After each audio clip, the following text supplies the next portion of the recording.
নমস্কার বন্ধুরা, কেমন আছেন সবাই? আশা করি ভালো আছেন, আমিও ভালো আছি। আজকে আমি স্মল লেটারের ও,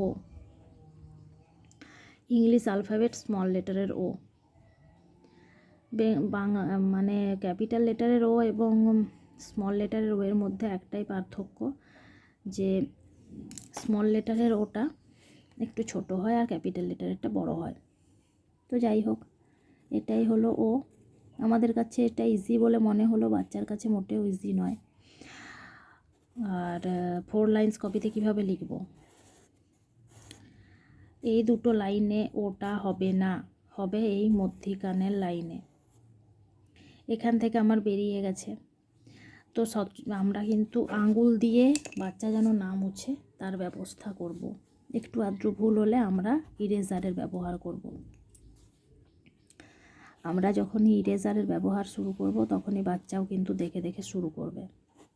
বাচ্চার সাথে সাথে আপনিও যে গার্ডিয়ান লিখাবেন আর কি, বাচ্চার সাথে সাথে আমাদেরও একটু পাশে পাশে যদি লেখা শুরু করা হয় তাহলে দেখবেন বাচ্চা কিন্তু অতি ইজিলি লিখতে চাইছে।